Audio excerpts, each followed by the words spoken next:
So these three are the given graphs. Question is that which of the following graphs are isomorphic?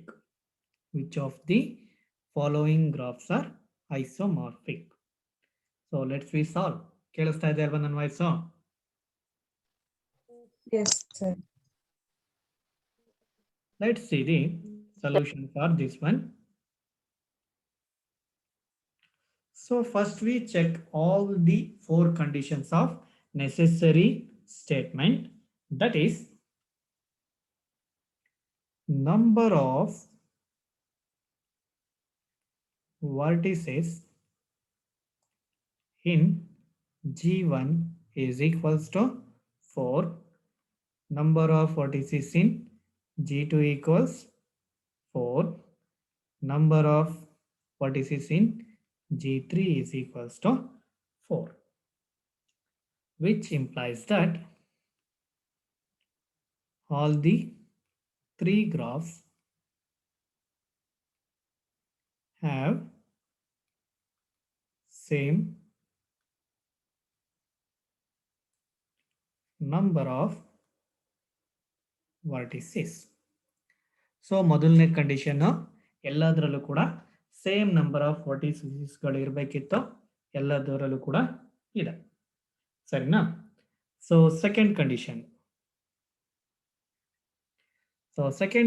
ಅಲ್ಲಿ number of edges in G1. So G1 ಅಲ್ಲಿ ಎಷ್ಟು ಎಡ್ಜಸ್ಗಳಿದೆ? So G1 ಅಲ್ಲಿ ಎಷ್ಟು ಎಡ್ಜಸ್ಗಳಿದೆ? 5. So I take this one is 5. G2 nali 5. G3 nali 4. 4. So graphs galna barkondidiralva? Okay. Yes, sir. Which implies that G1 and G2 have same number of edges. They may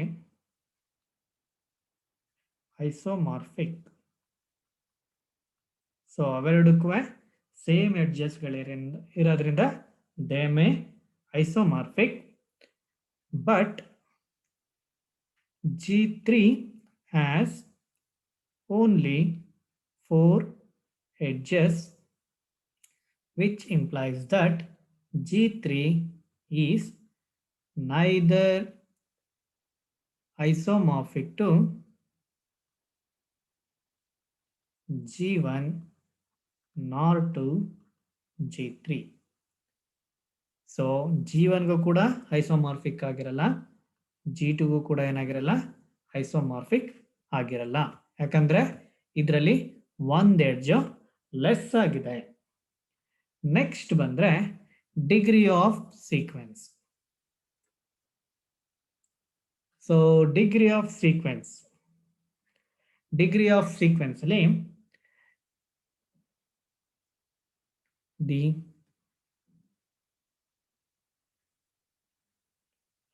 degree of sequence of G1 is equals to G1 na degree of sequence ಏನು?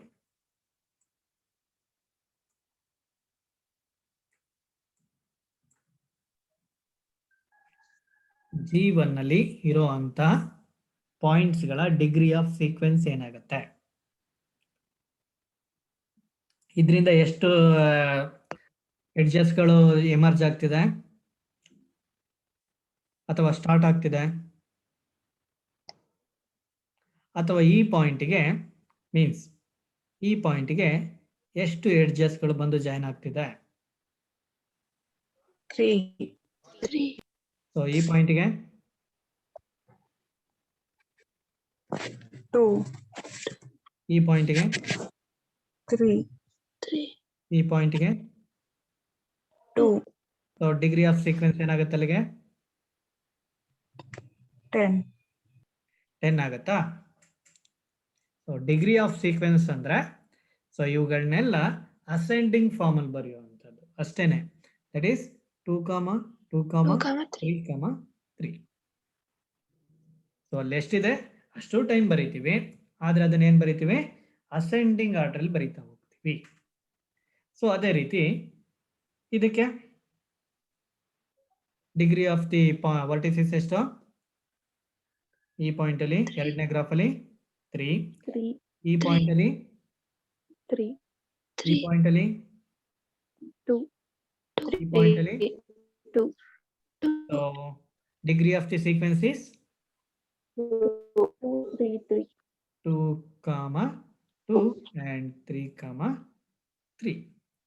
So ಇದನ್ನೇ ಅಲ್ಲಿ conclusion ಮಾಡಿ ಬರೀಬಹುದಲ್ವಾ? So that is degree of the sequence of G1 is 2, 2, 3, 3. So then degree sequence of G2 is equals to ಇಲ್ಲ of ಬೇಡ, degree sequence directly. Degree sequence of G2 equals 2, 2, 3, 3, which implies that G1 and G2 have same degree sequence. So G1 ಮತ್ತು G2 ಎರಡೂ ಕೂಡ same degree sequence ನ ಹೊಂದಿರುತ್ತೆ.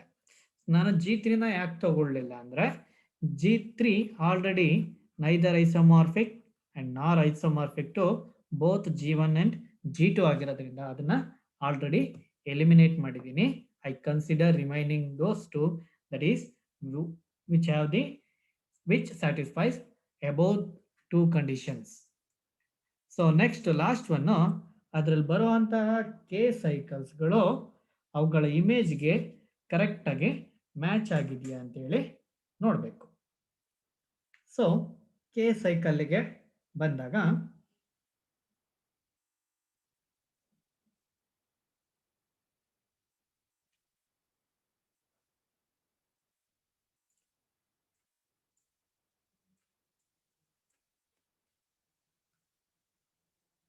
So ಮೊದಲನೇ graph ಅಲ್ಲಿ ಇದು ಒಂದು ಕೆ ಸೈಕಲ್. ಸೊ ಇದು ಒಂದು ಕೆ ಸೈಕಲ್. ಎರಡನೇ ಗ್ರಾಫ್ ಅಲ್ಲಿ ಇದು ಒಂದು ಕೆ ಸೈಕಲ್, ಇದು ಒಂದು K cycle. So K cycle ನ ಕರೆಕ್ಟ್ ಆಗಿ ಗಮನಿಸಿ. That is formed by like this. ಇದು ಒಂದು ಕೆ ಸೈಕಲ್ ಆಗುತ್ತೆ, ಹೌದಲ್ವಾ? ಹೌದಲ್ವಾ? Yes, sir. ಈ ಕೆ ಸೈಕಲ್ದು ಡಿಗ್ರಿ ಆಫ್ ಸೀಕ್ವೆನ್ಸ್ ನ ತಗೊಂಡ್ರೆ ಅದರದ್ದು ಡಿಗ್ರಿ ಆಫ್ ಸೀಕ್ವೆನ್ಸ್ ಏನಾಗಿರುತ್ತೆ? 2, 3, 3. ಹೌದಲ್ವಾ? Yes, sir. ಯಾಕಂದ್ರೆ ಇದು ಪೂರ್ತಿ ಗ್ರಾಫ್ ಅಲ್ಲಿ ಎಷ್ಟು ಬರುತ್ತೆ ಅದನ್ನ ತಗೋಬೇಕು ನಾವು, ಸರಿನಾ? ಆ ಟ್ರಯಾಂಗಲ್ ಅಲ್ಲಿ ತಗೊಂಡ್ರೆ 2, 2, 2, 2 ಆಗುತ್ತೆ. ಬಟ್ ಆ ಗ್ರಾಫ್ ಅಲ್ಲಿ ಅದರ ಸೀಕ್ವೆನ್ಸ್ ಏನಾಗುತ್ತೆ ಕೆ ಸೈಕಲ್ದು. ಅದೇ ರೀತಿ ಈ ದಿಸ್ ಒನ್ ಈ ಕಡೆ ಸೆಕೆಂಡ್ G2 ನಲ್ಲಿ ಈ ಕೆ ಸೈಕಲ್ ನ ತಗೊಂಡ್ರೆ ಇದು ಕೂಡ 2, 3, 3. ಹೌದಲ್ವಾ? Yes, sir. ಸೊ ಅದೇ ರೀತಿ ಈ ಟ್ರಯಾಂಗ್ಯುಲರ್ ಶೇಪ್ ತಗೊಂಡ್ರು ಕೂಡ that K cycle also formed by 2, 3, 3. ಅಂದ್ರೆ ಅವೆರಡು ಐಡೆಂಟಿಕಲ್ ಆಗೋದು. ಸೊ ಸೈಕಲ್ಗಳು ಐಡೆಂಟಿಟಿ ನಮಗೆ ಡಿಗ್ರಿ ಆಫ್ ದಿ ವರ್ಟಿಸಿಸ್ ಮೇಲೆ ನಮಗೆ ಗೊತ್ತಾಗ್ತಾ ಹೋಗುತ್ತೆ. ಅಂದ್ರೆ ಅದೇ ಸೈಕಲ್ಗೆ ಮೀನ್ಸ್ ಅಲ್ಲಿ ಎಷ್ಟು ಡಿಗ್ರಿ ಮೀನ್ಸ್ ಮೊದಲನೇ ಗ್ರಾಫ್ ಅಲ್ಲಿ ಈ ಡಿಗ್ರಿ ಸೀಕ್ವೆನ್ಸ್ ಅಲ್ಲಿ ಎಷ್ಟು ಕೆ ಸೈಕಲ್ ಬರುತ್ತೆ ಅಷ್ಟೇ K cycle same degree of sequence ಅಲ್ಲಿ ಈ ಕಡೆನೂ ಕೂಡ ಎಕ್ಸಿಸ್ಟ್ ಆಗಬೇಕು. ಸೊ ಇಲ್ಲೂ ಕೂಡ ಈ ಕಡೆ ಗ್ರಾಫ್ ತಗೊಂಡ್ರೆ ಅದು ಕೂಡ 2, 3, 3 ಬರೋದ್ರಿಂದ ಇವೆರಡು ಕೂಡ ಎರಡೂ ಕಡೆ ಮ್ಯಾಚ್ ಆಗ್ತಾ ಇದೆ. ಸೊ ಅದನ್ನ ನಾವೇನಂತ ಬರೀಬಹುದು ಅಂದ್ರೆ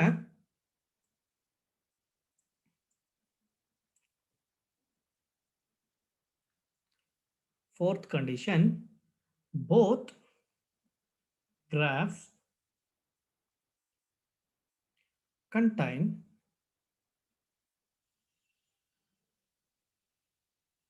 two cycle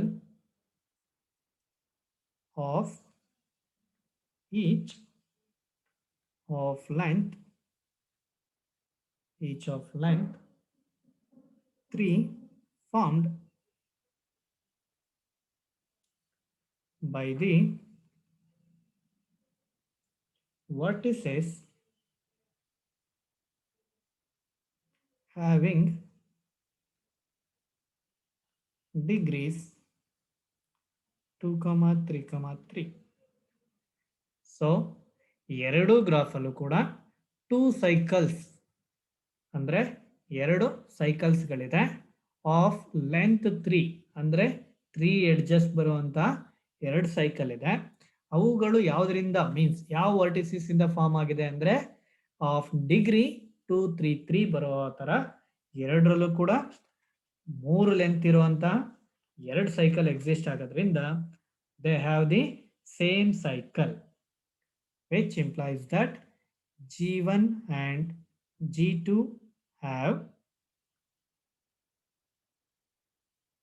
same cycle in them. ಅವುಗಳಲ್ಲಿ ಸೇಮ್ ಸೈಕಲ್ ಇಂಪ್ಲಿಮೆಂಟ್ ಆಗುತ್ತೆ. ಸೊ ಇಲ್ಲಿ 4 ಕಂಡೀಷನ್ ಸ್ಯಾಟಿಸ್ಫೈ ಆಗಿರೋದ್ರಿಂದ which implies that G1 and G2 may isomorphic. So necessary condition 4 old ಆಗಿರೋದ್ರಿಂದ we can conclude that G1 and G2 are isomorphic ಅಂತ ಹೇಳಿ conclude ಮಾಡ್ತಾ ಇದೀವಿ. Next we need to check sufficient condition. Sufficient condition ನಾವು check ಮಾಡಬೇಕಾಗುತ್ತೆ. Sufficient condition ನಾವು ಯಾವ ರೀತಿ ಚೆಕ್ ಮಾಡ್ತೀವಿ? ಮೊದಲನೇದು ಅವುಗಳ complementary graph are they isomorphic. And ಎರಡನೇ ಕಂಡೀಷನ್, ಎರಡನೇ ಸ್ಟೇಟ್ಮೆಂಟ್ ಪ್ರಕಾರ ಹೋದ್ರೆ ಅವುಗಳ ಮೀನ್ಸ್ ಕೊಟ್ಟಿರುವಂತ ಗ್ರಾಫ್ನ ಅಡ್ಜಸೆನ್ಸಿ ಮ್ಯಾಟ್ರಿಕ್ಸ್ ಸೇಮ್ ಇದೆಯಾ, ಅದು ಆಗ್ಲಿಲ್ಲ ಅಂದ್ರೆ ಅವುಗಳ ಸಬ್ ಗ್ರಾಫ್ಗಳು ಒಂದಕ್ಕೊಂದು ಐಸೋಮಾರ್ಫಿಕ್ ಆಗಿದೆಯಾ. ಮೂರಲ್ಲಿ ಯಾವ್ದಾದ್ರು ಒಂದನ್ನು ಚೆಕ್ ಮಾಡಬಹುದು. ಐ ಟೇಕ್ ಮೊದಲನೇದು simple, that is complement graph. Complement graph ಅಂದ್ರೇನು? ಯಾವ ಲೈನ್ ಅನ್ನ ನಾವು ಜಾಯಿನ್ ಮಾಡಿರಲ್ಲ ಆ ಲೈನ್ಗಳನ್ನ ಜಾಯಿನ್ ಮಾಡುವಂಥದ್ದು. ಸೊ ಮೊದಲನೇ ಗ್ರಾಫ್ ಅಲ್ಲಿ ಇವೆರಡು ಲೈನ್ ಜಾಯಿನ್ ಆಗಿಲ್ಲ. ಬರಿತಾ ಇರೋದು ಕಾಣಿಸ್ತಾ ಇದೆಯಾ? Yes, sir. These two line are not joined. So ಅದಾದ ನಂತರ ಇವೆರಡು ಲೈನ್ ಜಾಯಿನ್ ಆಗಿಲ್ಲ G2 ನಲ್ಲಿ. ಕಾಣಿಸ್ತಾ ಇದೆ ಅನ್ಕೋತೀನಿ. ಸೊ ಅವುಗಳ ಕಾಂಪ್ಲಿಮೆಂಟ್ ಗ್ರಾಫ್ನ ನಾವು ಬರೆದ್ರೆ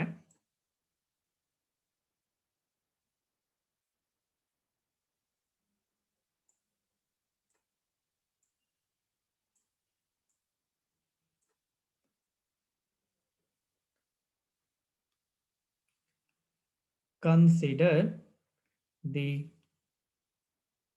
complement graphs of G1 and G2 are 1, 2, 3, 4. 1, 2, 3, 4. So ಮೊದಲನೇದ್ರಲ್ಲಿ ಎಲ್ಲದೂ ಕವರ್ ಆಗಿದೆ, ಈ ಲೈನ್ ಮಾತ್ರ ಇಲ್ಲ. ಕರೆಕ್ಟಾ? ಸೊ ಇದನ್ನ G1 ಬಾರ್ ಅಂತ ರೆಪ್ರೆಸೆಂಟ್ ಮಾಡ್ತೀನಿ. ಎರಡನೇದ್ರಲ್ಲಿ ಈ ಲೈನ್ ಮಾತ್ರ ಜಾಯಿನ್ ಆಗಿಲ್ಲ, that is G2 bar. So G1 bar and G2 ಬಾರ್ನ ನೀವು ಆರಾಮಾಗಿ ಗಮನಿಸಿದ್ರೇನೆ ಡೈರೆಕ್ಟ್ ಆಗಿ ಹೇಳ್ಬೋದು, they are the isomorphic. Clearly G1 bar and G2 bar are isomorphic, which implies that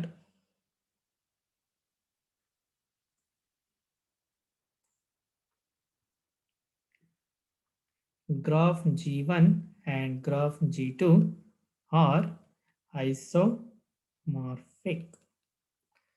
So ಈಗ ನೀವು ಕಂಪ್ಲೀಟ್ ಪ್ರೂಫ್ನ ಒಮ್ಮೆ ಕರೆಕ್ಟಾಗಿ ನೋಡಿ, ಏನಾದ್ರು ಡೌಟ್ ಇತ್ತು ಅಂದರೆ ಕೇಳಿ.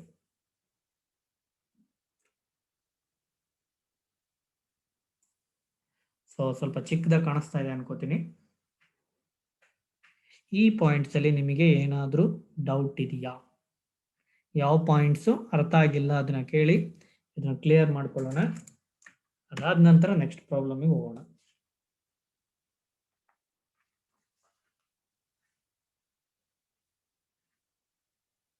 Any doubts?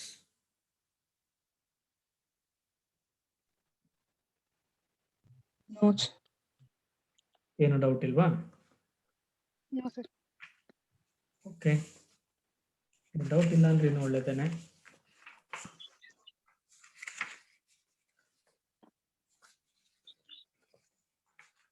I have one problem. Very beautiful problem. ಅವ್ರು ಆಲ್ರೆಡಿ ಏನು ಕೇಳಿದ್ದಾರೆ ಅಂದರೆ show that these two are isomorphic ಅಂತಾನೆ ಕೇಳಿದ್ದಾರೆ. ಅವೆರಡು ಕೂಡ ನಾವು ಐಸೋಮಾರ್ಫಿಕ್ ಅಂತಾನೆ ತೋರಿಸ್ಬೇಕಾಗತ್ತೆ. ದಟ್ ಈಸ್ 1 2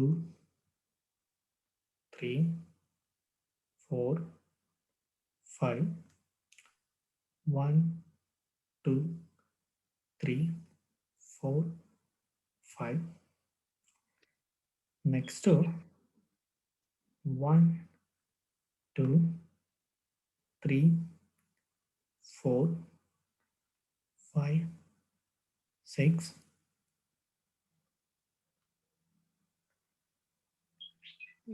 ಹಿಂಗದೆ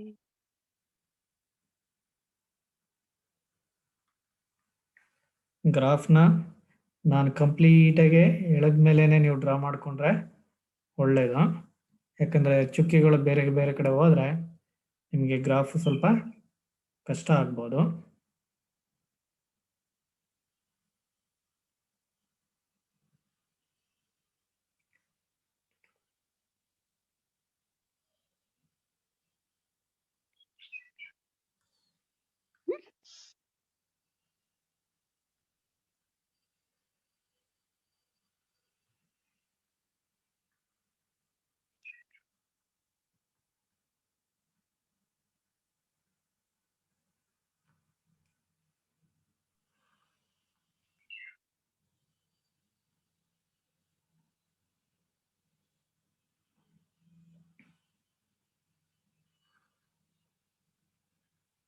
ತಪ್ಪಾಯ್ತು.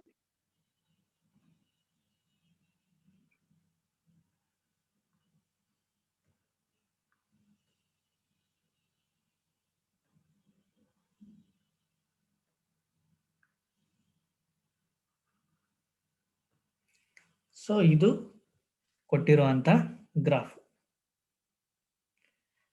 ಸೊ ಇವೆರಡು ಗ್ರಾಫ್ಗಳು ನಾವೇನಂತ ತೋರಿಸ್ಬೇಕು? ಐಸೋಮಾರ್ಫಿಕ್ ಅಂತ ಹೇಳಿ ತೋರಿಸ್ಬೇಕು. By suitably labeling the vertices show that the two graphs in given figure are isomorphic. So ಇವುಗಳಲ್ಲಿ ಕ್ವಶನ್ ಅಲ್ಲಿ ಕ್ಲಿಯರ್ ಆಗಿ ಮೆನ್ಷನ್ ಮಾಡಿದ್ದಾರೆ.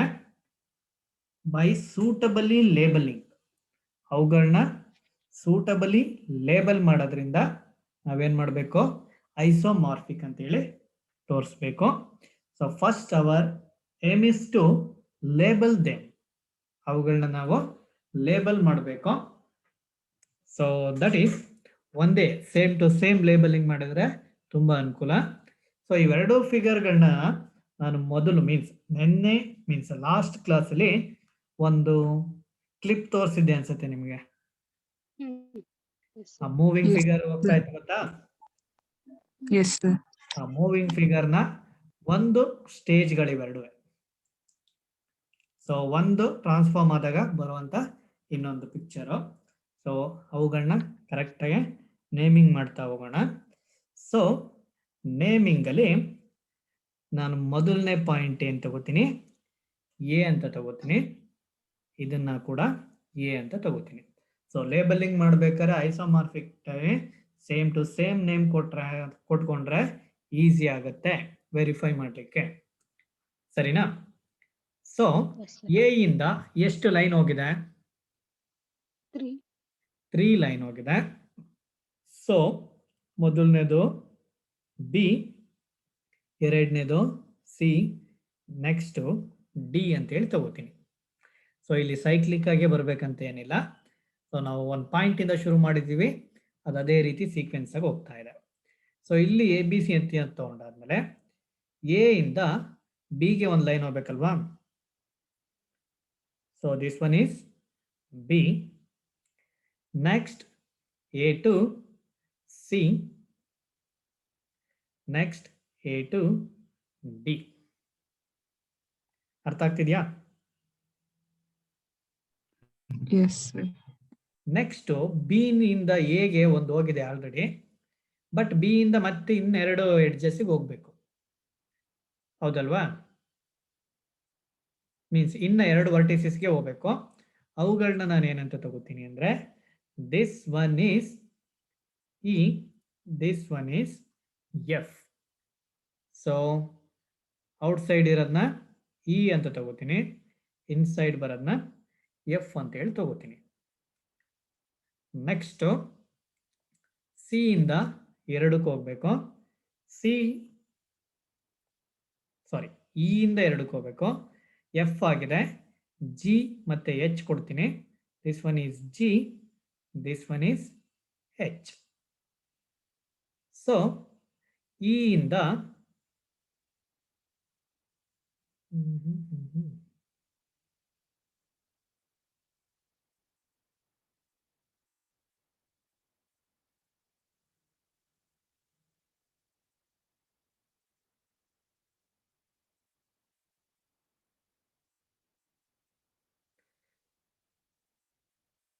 ಈಗ ಗ್ರಾಫ್ನ ಗಮನಿಸ್ತಾ ಇದ್ದೀರಲ್ವಾ?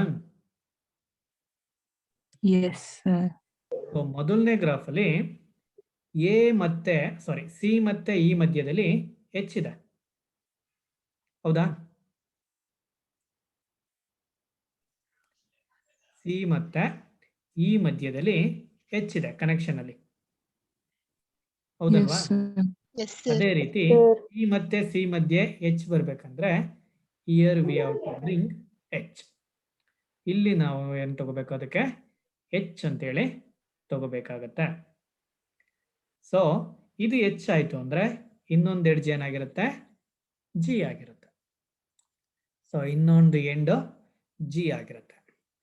So next G, H, I, ಇನ್ನು ಒಂದೇ ವರ್ಟಿಸಿಸ್ ಎರಡರಲ್ಲೂ ಉಳಿದಿರೋದು ಐ ಮಾತ್ರನೇ. ಸೊ ಇಲ್ಲಿ ಇದನ್ನ ಐ ಅಂತ ತಗೊಂಡ್ರೆ ಇಲ್ಲಿ ಇದು ಏನಾಗುತ್ತೆ, ಐ ಆಗುತ್ತೆ. ಸಾರಿ, ಇನ್ನೂ ಒಂದು vertices ಉಳಿದಿದೆಯಾ?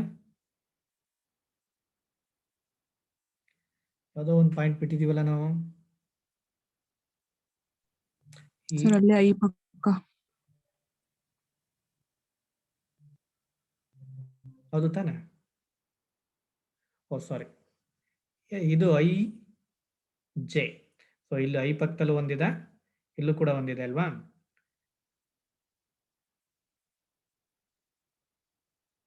Okay, this one is J, this one is J. So ಮೊದಲನೇ ಗ್ರಾಫ್ ಅಲ್ಲಿ ಸ್ವಲ್ಪ ತಪ್ಪಾಗಿದೆ.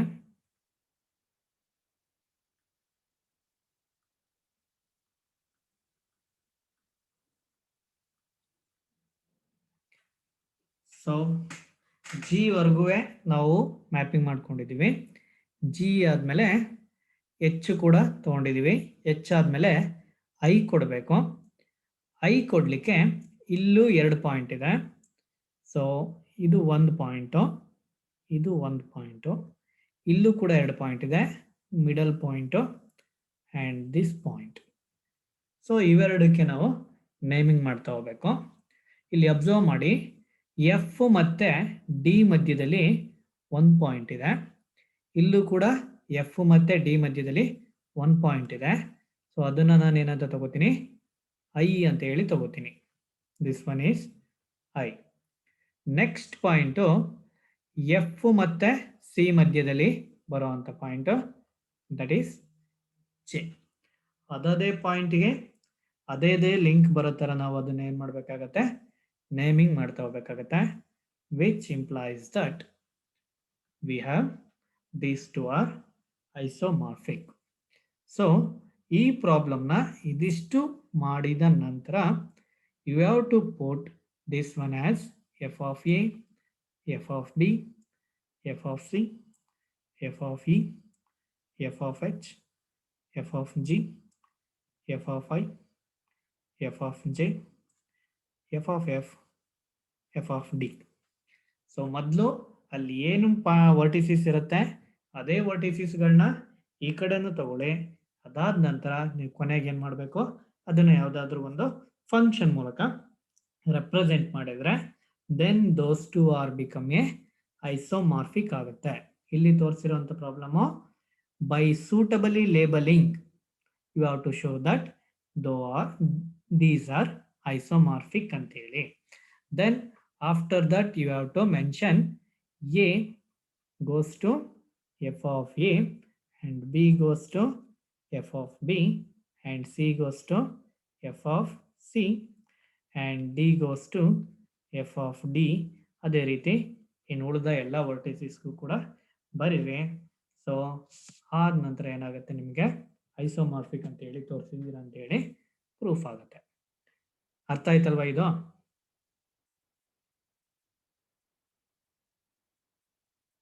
ಅರ್ಥ ಆಯ್ತಾ ಇಲ್ವೋ ಹೇಳ್ಬೇಕು. Yes sir. ಇನ್ನೊಂದ್ಸಲ ಹೇಳಿ ಅಂದ್ರೆ ಬೇಕಾದ್ರೂ ಹೇಳೋಣ.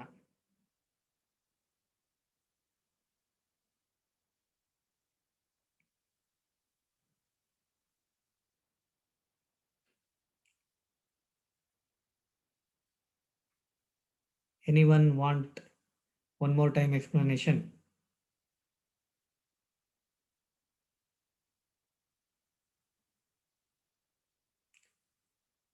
Okay. So one more problem ತಗೊಳ್ಳಿ.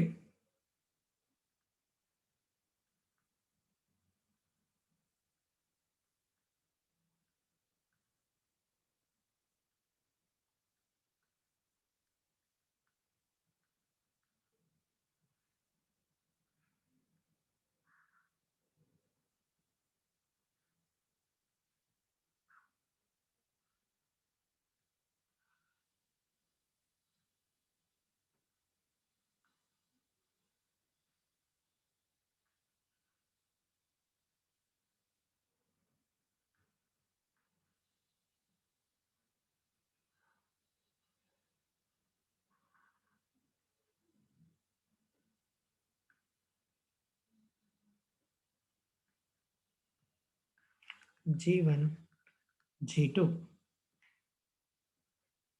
Check or given graphs are isomorphic and justify your answer. Or these two given equation means given graphs are isomorphic, justify your answer. So ಇದನ್ನ homework ಆಗಿ ತಗೊಳ್ಳಿ. ಇವೆರಡು ಕೂಡ ಐಸೋಮಾರ್ಫಿಕ್ ಹೌದೋ ಇಲ್ವೋ ಅಂತ ಹೇಳಿ ಹೇಳಬೇಕು. ಹೇಳ್ತೀರಲ್ವಾ?